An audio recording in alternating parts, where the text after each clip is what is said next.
from Section 204. Heavy Hockey Podcast with Michael and guests. Heavy hockey isn't dead. It's just getting started. Welcome to the Heavy Hockey Podcast. Tonight as my guest, I've got Zach Laing, news director, senior columnist for the OilersNation and the Nation Network. Welcome, Zach. Hey, thank you so much. Super excited to be here. Thanks for having me. Yeah, so I don't often get a lot of first-time guests anymore. I've had a number of different guests, and I seem to be recycling the same folks over and over again, and which is not a bad thing, but it's always good to get a new ear, and also, a shout out to OilersNation. They recently sent over a couple of silent auction items, a pair of hockey tickets and some Nation gear for the Oilers Live Cup, which is happening this Saturday, February 29th in Edmonton. So thanks to you and the guys there and the rest of the staff. That's a wonderful donation. Yeah, I appreciate it. Always happy to help out and give back to the community. So we're always happy to do that. Excellent. Zach, you're your first time guest, so I want to ask you a little bit about yourself. I got to talk to you a little bit off air, so some of these questions and answers aren't going to be new to me, but nonetheless, I'll ask them for everybody that's listening. How long have you been at the Nation Network? So in my official role, I've been with the Nation Network since January 1st of this year, but I've been a part of the OilersNation family for coming on 4 years now. So I started writing for them in the summer of 2016 and just kind of grew from there. And then this last fall, they offered me a full-time position up here in Edmonton. So packed up the car and moved from Calgary to Edmonton, and super happy to be living in the City of Champions now. Right on. Well, you got the moniker right, so that's good.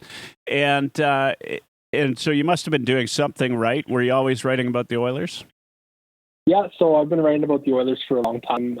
Funny enough, Bagged Milk from OilersNation and I go way, way back. He actually gave me my first hockey blogging gig, so to speak, back in 2012 for a website he was managing at the time. And he and I just kind of always kept in touch. And when a position came open in 2016, I was looking to kind of advance myself in blogging. I mean, I had done some work for sites like Copper and Blue and Oil on White for a number of years. So for me, OilersNation was always kind of the pinnacle goal. So I've kind of always been doing it as a side hustle, so to speak. And then back in Calgary, I worked for the Calgary Herald and the Calgary Sun for a couple of years as a cops and crime beat reporter. So to be able to kind of come up and do hockey full time has been a lifelong dream of mine. So to say that I'm excited to be doing what I'm doing right now is probably a little bit of an understatement. So it's been a bit of a dream come true and a whirlwind last couple of years, to say the least. Right on. And so, Zach, did you grow up an Oilers fan? Yeah, I've been an Oilers fan my entire life, pretty much. So the first year that my dad let me stay up to watch all the hockey games was 2006, 2007, actually. So, right on.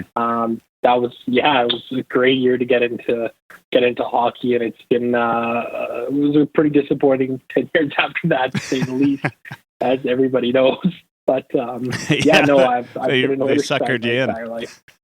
Oh man, hook, line, and sinker. I thought it was going to be all fun and games after that, and then everybody knows what happened after that. So yeah. So what year did you start blogging about hockey?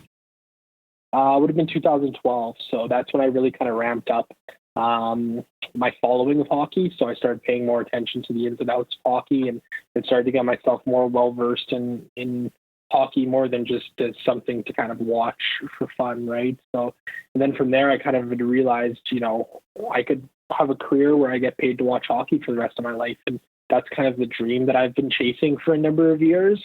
So I've always kind of had that in the back of my mind. So that's 2012 is when things started to get much more serious for me in terms of my hockey fandom turning into a career. Nice. And so every blogger's kind of got their thing, right? I mean, everybody knows Low Tide. He was very analytical. Oilers Nerd Alert I've had on the show, obviously big into the stats. Do you have a thing? Is there something that excites you the most about the game?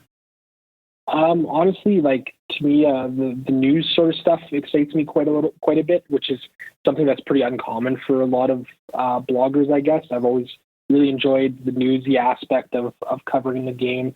Really hoping to be able to get into the locker room and be able to tell some more stories that way. I've always kind of thought of myself as a bit of a jack of all trades when it comes to, I guess, a writing style. I'm very heavily invested in analytics. I think they play a huge part in the game these days. But I'm also a bit of a believer in the old eye test. So I kind of look at myself as being a bit of a blend between all those things. So even in my role now, I cover a lot of news content for Oilers Nation and the Nation Network, but I also have some columns that go up every couple of days during the week whenever it necessitates. So it's nice to kind of have that bit of a blend for me where, there's times where I don't have to put myself or my opinion into my pieces. And then there's other times where I'm kind of able to, offer up my thoughts on what's going right or what's going wrong with, the organization. So I kind of definitely like that bit of a blend between it.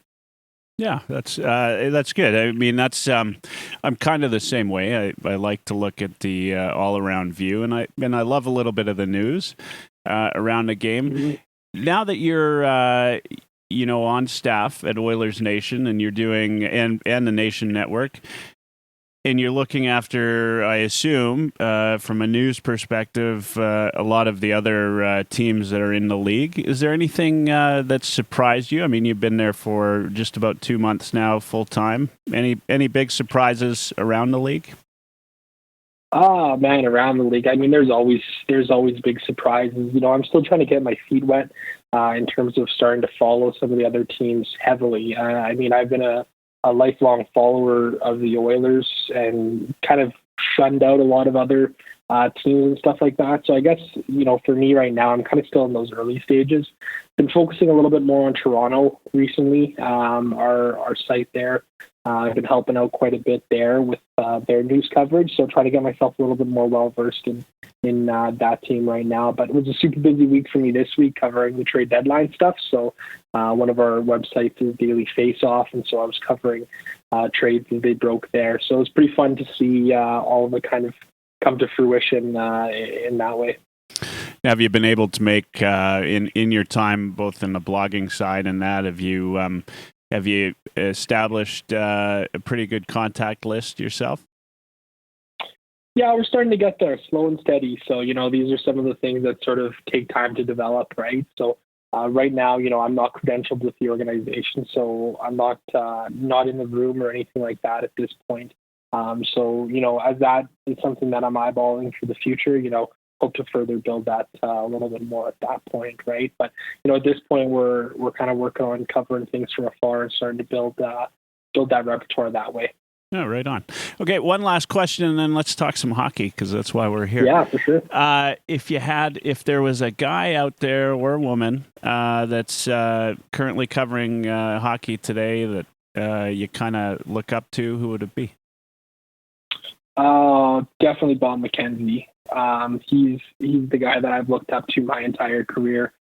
Funny enough, I really looked at him for inspiration when I kind of got started. And funny enough, a number of years ago, he was at an airport somewhere, about to catch a flight somewhere. And just on the offhand, I decided to send him a tweet saying, Bob, what kind of advice would you give to, an aspiring young sports journalist? And his advice was basically to grind and work hard and put the work in, and it'll turn out down the road. So, for a number of years since then, I've really taken that advice to heart. And,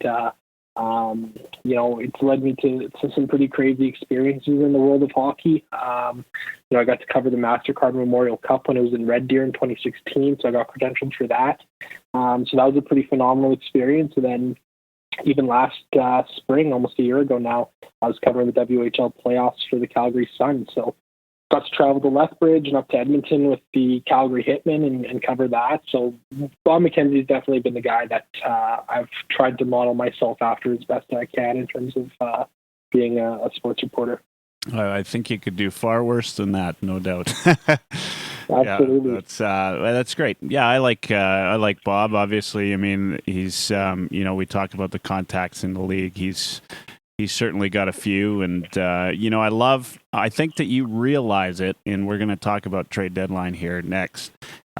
You start to realize just how connected these guys are that are on the national networks, sports networks, by watching them, looking at their phone as and then breaking each trade, right? Being the first to tweet out, so and so is going where, and that's great. I know, I've had Carter from Puckpedia on. And he's of course got the agent list. Last year, I don't know how often, but I know last year he got at the trade deadline, he got a bit of a breaking. He got to break a trade, and that was an exciting day for him. One of the agents let him know, and so that's kind of cool. And so all really cool, and I think congrats to you, and I'm sure we'll be reading a lot of your stuff over the next little while. Let's talk some hockey. Of course, we just finished watching the Golden Knights, I think, beat up on the Edmonton Oilers tonight. Just kind of your initial thoughts of the game tonight. Yeah, it's a tough one. I mean, I kind of hate the term scheduled loss, but this one was about as close to a scheduled loss as you could get. We're coming off a back-to-back against Anaheim, a late game starting, 8 p.m. Mountain Time, game that went into overtime. It was a really kind of an up-and-down game. Coming into Vegas tonight, we came into the game undefeated on back-to-back. So, I had that level of optimism of, okay, you know what? Like, we got a shot here. And it's something that I've kind of had that mindset of going into any game these days. But, there was a great first period, I thought, from Edmonton. I thought, coming out of it 1-0 was okay. I would have liked to see Koskinen make that save on that Pacioretty shot, but it was a bit of a tough one, right? And, the second period was pretty ugly, all things considering, right? I mean, we really seemed to flatline, and Vegas had a really strong push. And then, we had that power play opportunity to start the third period, and I think not scoring on that sort of took the wind out of the sails a little bit, so to speak, for the Oilers. I mean, it was kind of tough to come back after that. And then, Vegas comes out and scores 2 quick goals, and then, it's pretty much all but over. But surprisingly, again, I'm a bit of an analytics guy. The underlying numbers for this game actually weren't all that bad. The shot share was 50%, Corsi 4, and then we actually led in expected goals at almost 52%, and that's against a Vegas team who's very, very, very good, both in terms of their Corsi numbers and their expected goals. So, beyond a really bad second period, I thought we played a fairly solid game. And, you got to remember, too, like, we got such a depleted lineup right now. The injury bug has struck hard, and then Athanasiou goes down in the third period. So, the old Craig and McTavish line blender came out a little bit, and, we saw stuff like Patrick Russell up with Connor McDavid and Tyler Ennis for a little bit. And it was just a little bit weird all around, Yeah, it was. It's an odd game, and we can talk about that. I mean, the Oilers have had anything but a normal sort of last 10 games. February has been a tough month. I think they've shown a tremendous amount of resilience. I think, I agree with you. I'm not a fan of scheduled loss, and most of these guys will tell you, well, playing a back-to-back is not ideal. These are tip-top athletes. It's not like they're they're not used to that kind of a grind. So, but going in against Vegas, they just they continue to get better. But Marc-Andre Fleury was, I think I tweeted out about a minute into the game that he already had a star for the night, and I just wasn't surprising to me that he came out of that game with a shutout. He was outstanding. And that's not to say that the Oilers were, in any stretch, deserved to come out of that game with a point. I think after the first period, which probably skewed the numbers a little bit, I'd have to look at them, but after the first period, that second period, we were dominated. And then about midway through the third, Vegas played, a little bit back. They certainly weren't attacking the same once they got got up by 3, right? Yeah, that's hard when you run into a hot goaltender like Fleury. I mean, we had some good looks though. I mean, Draisaitl had a few really nice chances. You could really see that he wants that 100th point. He rang 1, maybe 2 off the bar. Connor McDavid had that shot go off the crossbar early in the game. And as I wrote on my wrap-up at Oilers Nation tonight, those are moments that can change a game, right? If McDavid scores on that, instead of hitting the crossbar in the first period, it's 1-1 at the end of the first period, and that makes it a completely different hockey game at that point, right? So, luck of the draw sometimes, and a weird bounce here and a weird bounce there, and look at what happens.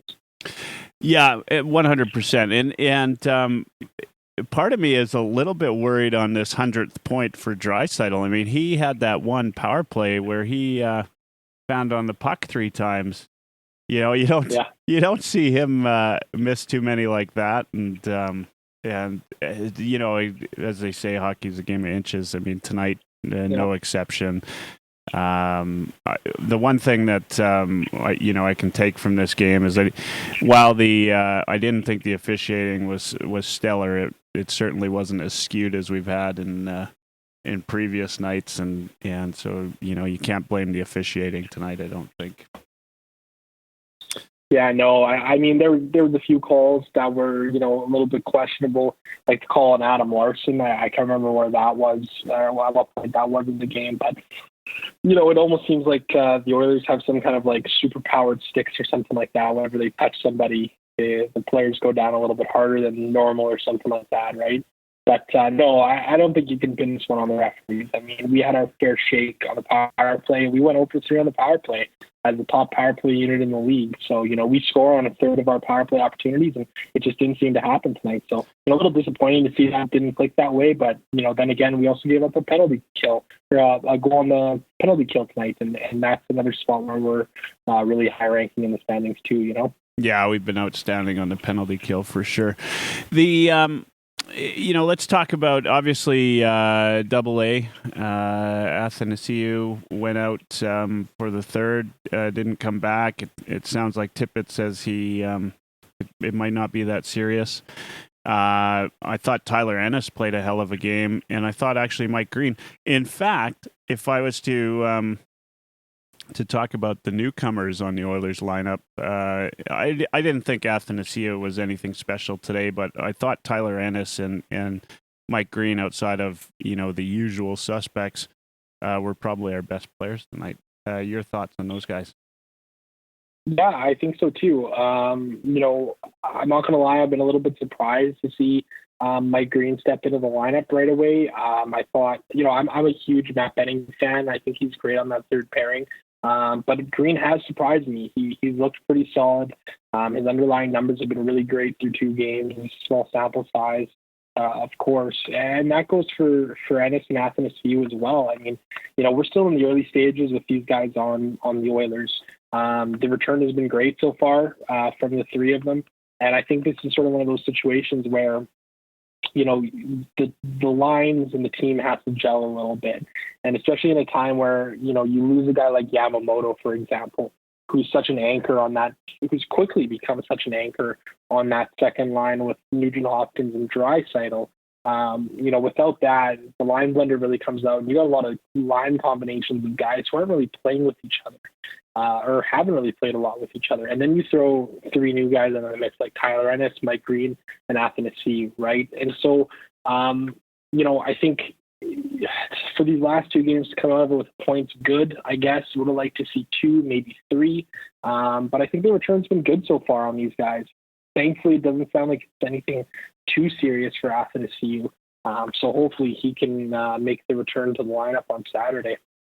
So you're obviously watching the numbers on these guys. I haven't, to be fair, I don't pay a ton of attention to the stats, like the underlying analytics. What's the thought? I mean, obviously, those that had a problem with Athanasiou coming onto the Oilers were worried about his defensive game, which, obviously plus minus. Who cares about plus minus? But even GMs have said, this guy's a defensive liability. What do his numbers look like if you've been following? Yeah, I've been following and trying to do a little bit of digging into his numbers and underlying numbers. I think both for him and Green, they both had the sort of displeasure, I guess, of playing on the Red Wings this year, who are been really such a black hole just in terms of shot metrics and in terms of raw numbers for any of these players, right? You make a great point. Plus minus is about as flawed stat as they can come these days. But what we've seen is, these guys are playing well with the Oilers now. And I think could be something due to, the quality of teammates and the quality of line mates that they have out there on the ice. 2 games, so really small sample size, but at 5-on-5, all 3 of them have above a 58% shot share, Corsi 4, and then their expected goals are 68 to 74%, which is an astronomically high number. So surely probably see those drop a little bit, but who knows? I mean, a guy like Athanasiou, I think, definitely has some warts on his game. He's still pretty young at only 25 years old.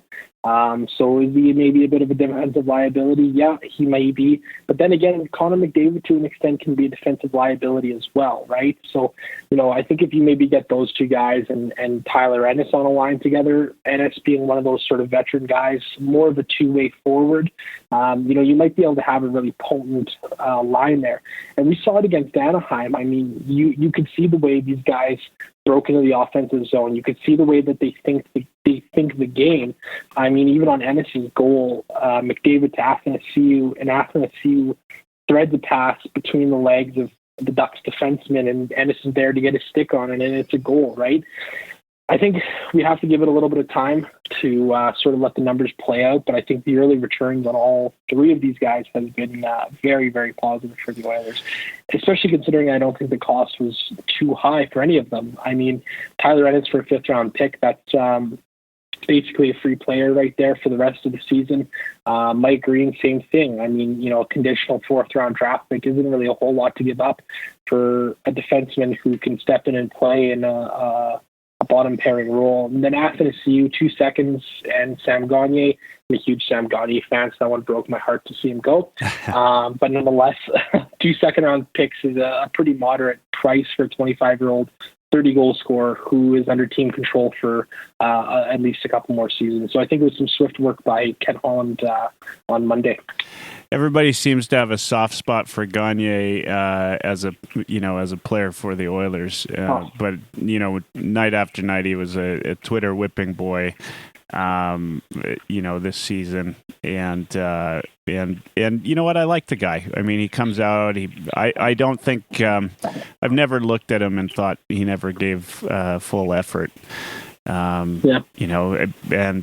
was sad to see him go. I think he's just one of those players, like the RNH, Ryan Smith, like guys that will forever be an Oiler, right? And absolutely, yeah. Hopefully, as some have suggested, maybe he'll come back and sign, even if it's just for a day, to retire an Oiler. It would be good to see.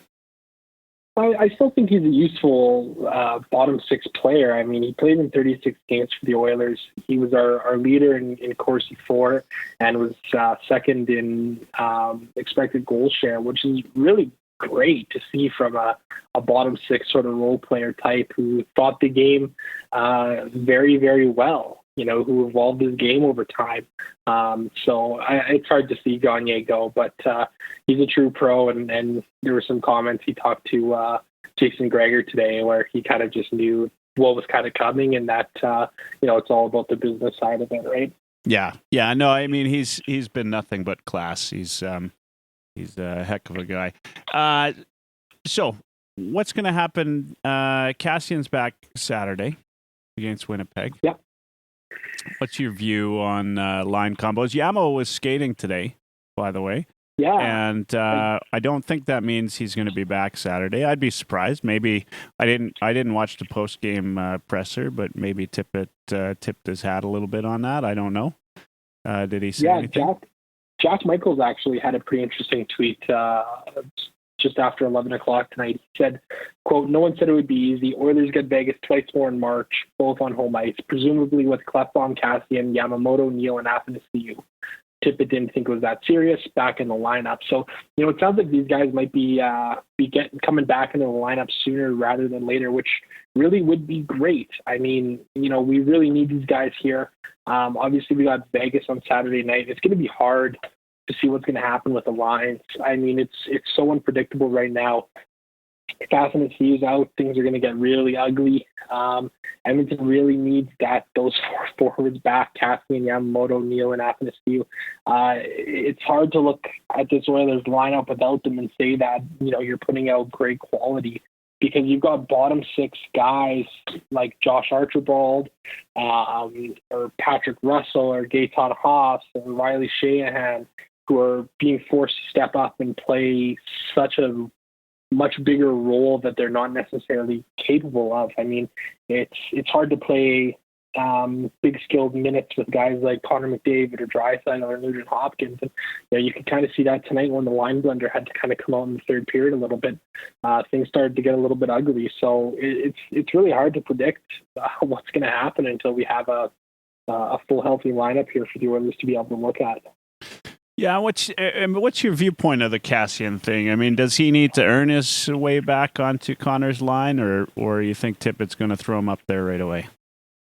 I don't know if there's necessarily a need to earn it. I think he's earned it. I think he's shown he can be a good, viable top line option for McDavid. I'm a big fan of looking at isolated impact charts done by Mika Blake McCurdy at hockeyviz.com.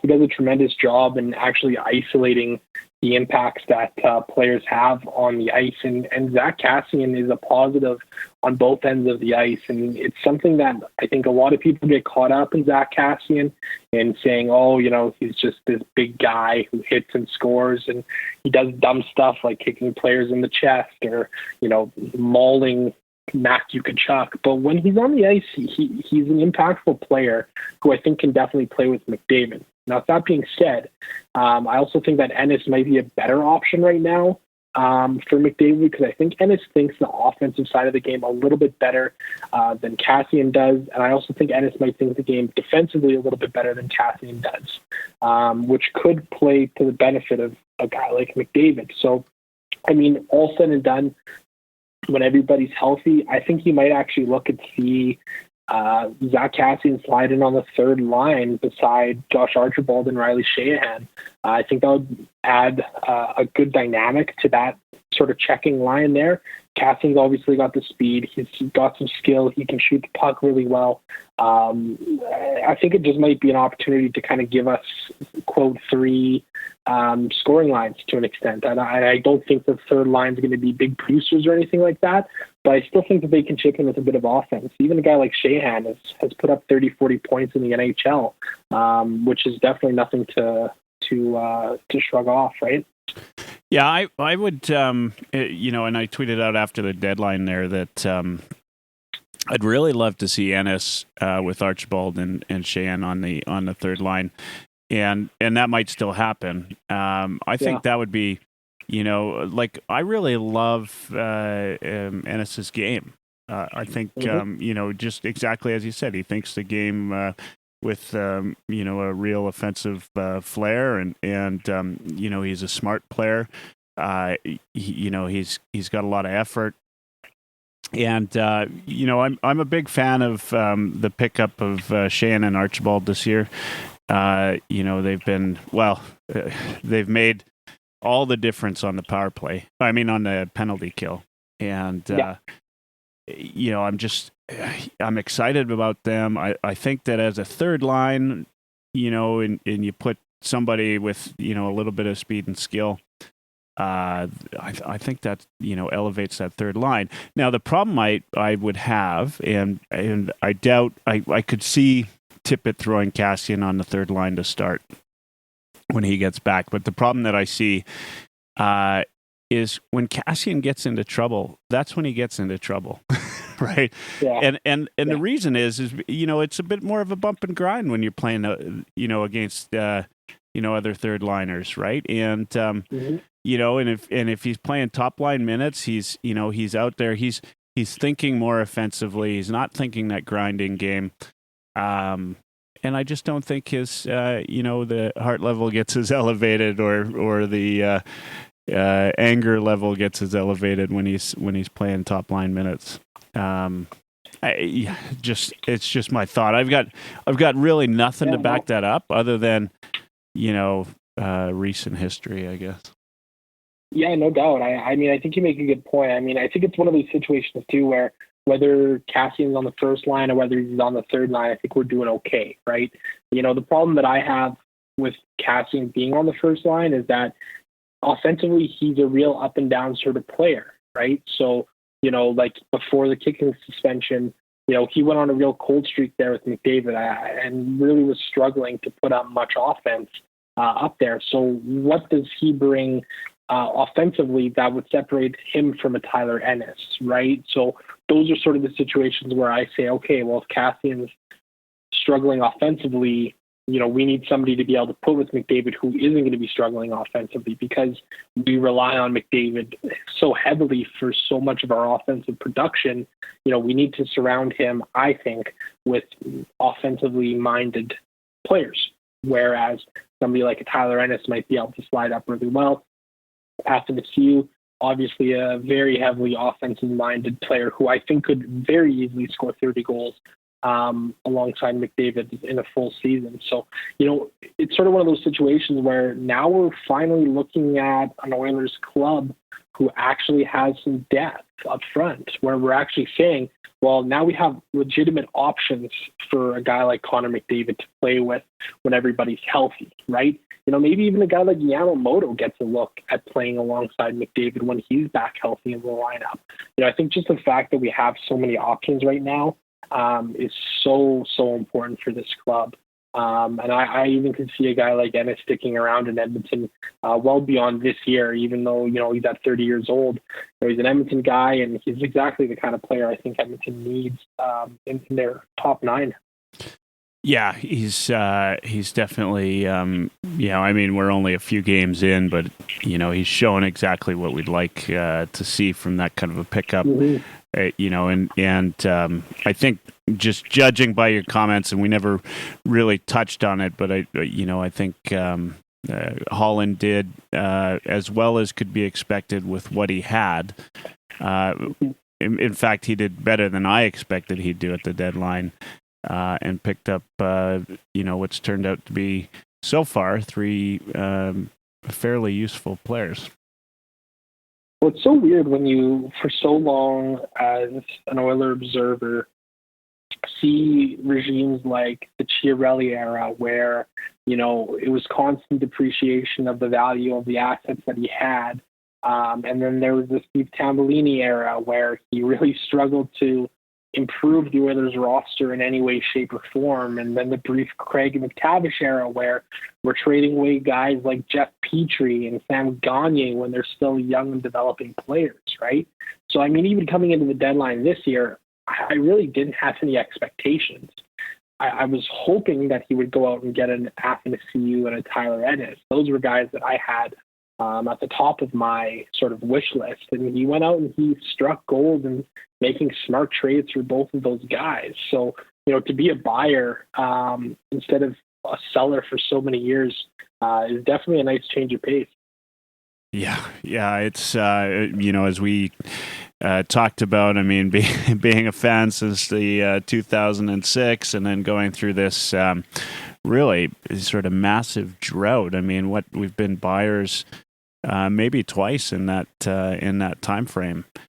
I should go back and look. I'd love to, do a historical look of the deadlines and see, what we've done. I mean, always there's been at least one or two trades at the deadline by the Oilers, and some of them pretty boneheaded. This one, it was just nice. The other thing that what I really enjoyed about the deadline this year was Holland, didn't give away the farm, right? Like he still, with the exception of, your fan favorite there, Gagner. I mean, he did a good job of protecting the assets that he has and picking up new assets.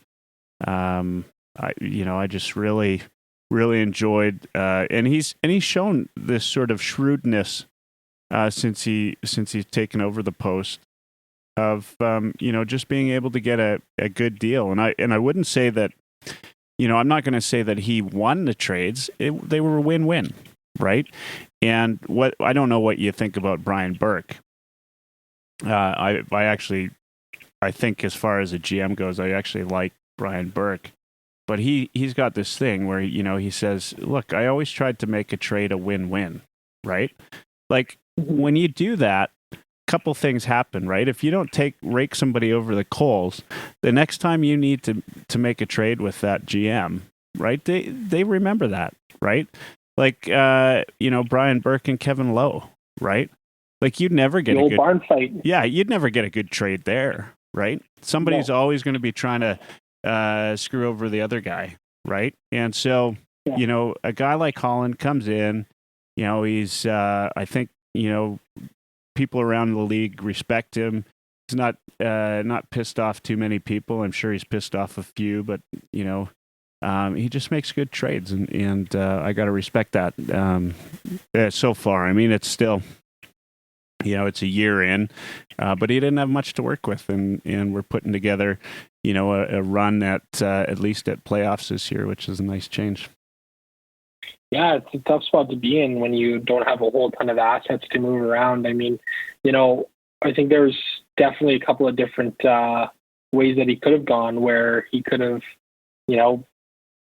sold the farm. He could have traded away guys like Philip Broberg, for example, or the first round pick, and really gone big fish hunting this year at the deadline. But in the same breath, and this is what I said to a bunch of the guys at the office, is, what's realistic for the expectations for the Oilers this year? I mean, is this a team that we're looking at and saying, wow, we're a Stanley Cup contender? No, we're not. We're looking at an Oilers team who probably would be able to win a round or two in the playoffs. And if we can win a round or two in the playoffs, I think a lot of people would consider that to be, a great success on the season, right? So, maybe it's good that we held off on going crazy, trying to make a big trade for Taylor Hall or, somebody like that, and sort of play or hold the cards a little tighter, I guess, and make some of these smaller, smarter deals, right? Well, and obviously the Taylor Hall trade hasn't paid off big dividends for Arizona. I had a chance. I was at a game. It was the Sabres game. I was staying at the Marriott, and Ken Holland walked in and he had breakfast right behind me. And so I shut down everything I had, and I hate to say it, but I eavesdropped on his conversation, and there was nothing earth shattering. I didn't have anything to go straight to the presses after. But I'll tell you what I did. What I did like is that sitting there and listening to him, and he was just talking to a friend of his, and they were talking hockey. But just his knowledge of the game and everything from, they were talking about developing players and where he'd ask, up and comers to go and play, and just a number of different things. It just was clear to me, this man knows hockey, and he's an intelligent guy. He's not going, which way the wind is blowing today. Sort of thing. He's making intelligent moves, and he's got a plan. And so I really admire that. I think that he was the right choice. There was a lot of, you don't hear the same question marks anymore. There's no Fire Holland hashtag trending yet, so that's good.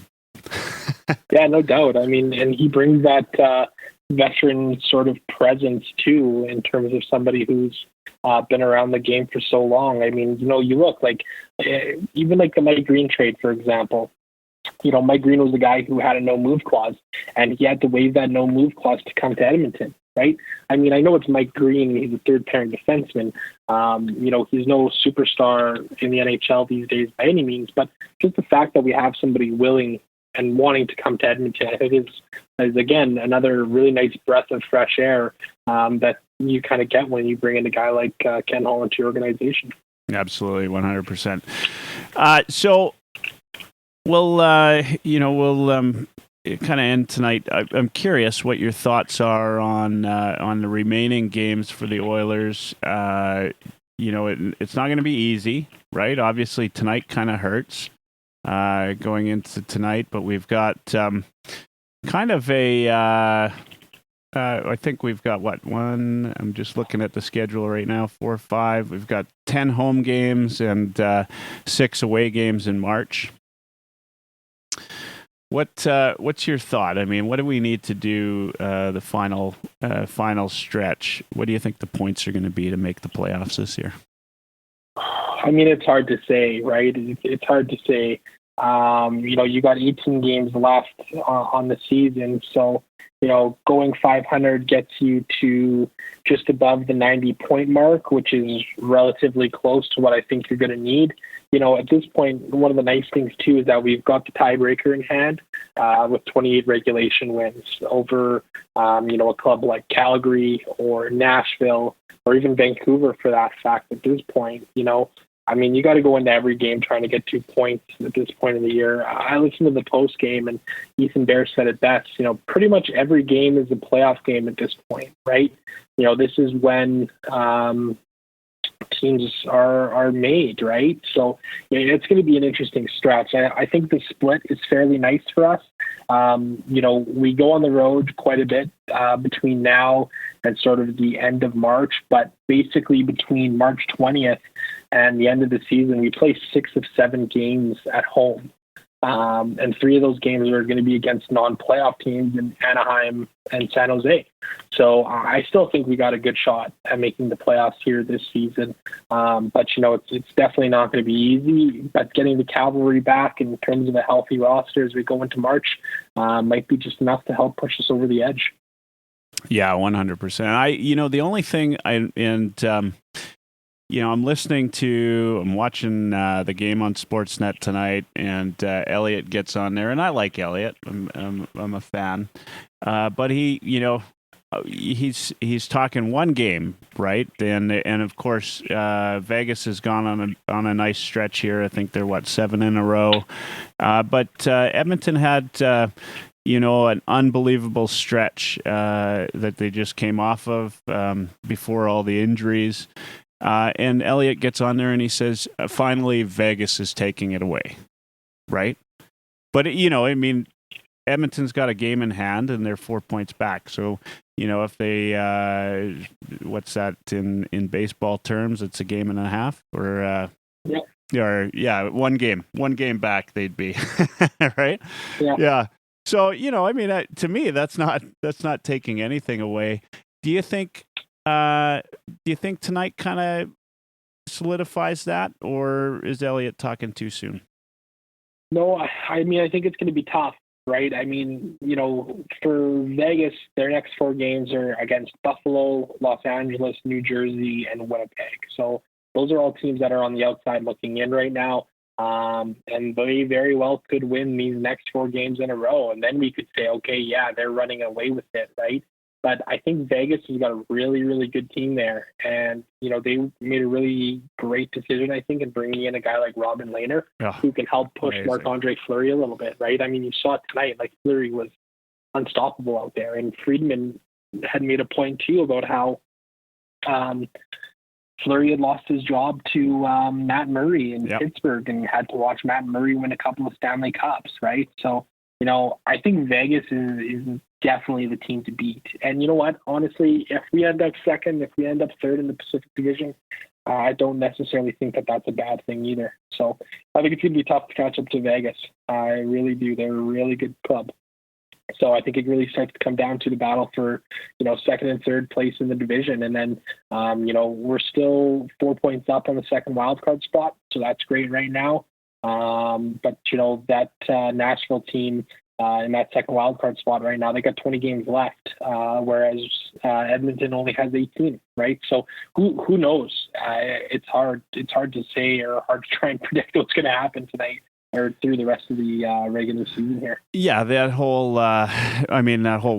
Western Conference, right? I mean, with the exception, I guess, of the Central, the top three in the Central. The rest are, even Vegas is only 8 points up on Winnipeg for that final wildcard spot, which is incredible going into this final stretch. I think what's kind of crazy is when you look at that, and if you do think that, I think Elliott might have been a little bit too soon, but I 100% that Laner pickup. In fact, I mistakenly had Chicago up way higher than they finished this year because they had the Crawford Laner connection there, right? And I thought that they would, and they went on that little stretch there where they were like 2 points out of and then they just fell apart. I actually thought that they would. I thought that they were going to have that like a hell of a season, and they didn't. They just kind of fell apart here in the last little bit. Hard to be a Blackhawks fan right now. But what's exciting is when you look at this is the likelihood of a first round series being like a Vancouver Edmonton, a Calgary Edmonton, or a Vancouver Calgary. Hopefully. I'd prefer Edmonton was one of those. That's an exciting rivalry series that I could get behind. I could enjoy watching. Of course, see the Oilers come out on top would be nice. But some pretty exciting looking matchups that could come out of that first round. And I think that, the Pacific, in some ways, right? Like whoever's coming out of the Central, that 2-3 spot, that's going to be a tough series, right? Like Colorado, Dallas, those guys are going to be so worn out by the time they get to the next round. That'd be, it could be, it could work out well for somebody coming out of the Pacific this year. Yeah, it's going to be really interesting to see how it all plays out. I think you make a great point. Getting a matchup going against a club like Vancouver or a club like Calgary would be super exciting for hockey in Western Canada, right? You saw what happened between Edmonton and Calgary with the whole Kachuk incident and then the subsequent games that kind of followed, right? That was exciting hockey, and it got people up here in Edmonton and down in Calgary really excited to talk about what was going on, right? Now imagine if you put that over 7 games in a series, right? Then what happens, right? You got Calgary fans coming up to Edmonton fans going down to Calgary. That's that renews a rivalry between two cities, to say the least. So I think it would be fantastic to see something like that happen. 100%. So before you go, I just want to remind everybody, this weekend, Saturday, February 29th, is the Oilers Live Cup. And so it's 2 teams. We've got Team Heavy Hockey, which is the name of the podcast, obviously, against Team Mega Thread. I don't know if you've seen Mike Dursa, but he does this thing every game day. It's a Mega Thread. He tags in, I don't know, hundreds of people, and they just chat the whole day, and your notifications go up like a millionfold if you don't mute the conversation. And so the 2 of us, we're going to be captaining a team. We're going to play at the Downtown Community Arena, and we're doing this all for Heart and Stroke. And so far, we're close to $4,000 in cash raised, and we've got $6,000 or $7,000, I think, at last check in silent auction items and some really amazing Oilers memorabilia, including a signed stick from the Oilers this year that was donated by the Edmonton Oilers. And then we've got the game, which will be Saturday during the day. There we've got Rob Clark's coming to sing the anthem to start the game off, which would be nice. And then Hunter the Lynx is coming down. And it happens to be leap year, which also happens to be Hunter's birthday. So we're going to have a little birthday celebration for him. And when we're done the game, we're going to head over to the downtown Canadian Brew House for a little after party and silent auction. Tremendous. That sounds like a great time, man. Wow. Yeah, it's going to be awesome. In fact, this is the 4th time I've done a game. And originally I did it just as hey, let's get some guys out to play some hockey. So I bought some ice. I said, come play for free. And everybody said, hey, you know what? We're going to go play hockey. Let's raise some money. So we did for autism. And then I did a game here in Calgary. And then we did a game for a fellow Adam Zakuski who passed away on Christmas this year from pancreatic cancer. We did a game for him while he was still with us. And so that's the other part to this is the two teams, Team Heavy Hockey and Team Mega Thread, will be playing for the Adam Zakuski Memorial Trophy. And so we, his wife gave us the blessing to put this memorial trophy together for him. And he was just a unique individual that, unfortunately had the, pancreatic cancer diagnosis and, taught us fans quite a bit on just, the importance of enjoying the life you have and really valuing your family and all of those great things. So we've got all of this coming together. Right now, it's looking like we're going to have, 100 to 150 people at the after party. So it's going to be a ton of fun. All Oilers fans, or mostly. Probably no Flames jerseys allowed. And then outside of that, we're just going to have a good time, raise some money. Hopefully our goal is 10 grand this time. I've got a great committee together, and it'd be fun. I don't know if you can make it, Zach. If you can, you're more than welcome to come as our guest, and anybody from the Oilers Nation, of course. And thanks again to you and the team there for the wonderful donation that you've provided. Yeah, once again, it's our pleasure. Super happy to be able to help you guys out, and I'll get back to you, check my schedule, and see if I can come make it out for a little bit on Saturday. Yeah, for sure. And so thank you so much for joining me today. I think if you're ready and willing, you're welcome on the podcast anytime, and would love to have you back. Really enjoyed your insight. I'm going to read your wrap up for the game, and we'll pay some attention to some of the articles that you write, and feel free to stay in touch. Yeah, you betcha. Thanks so much for having me on. And you got my number. You got me on the DMs. And anytime you need a guest, I'm always happy to come hop on. So I appreciate you having me. Excellent. And this has been an episode of the Heavy Hockey Podcast. Thanks to Zach Laing for joining us tonight. Everybody have a great night.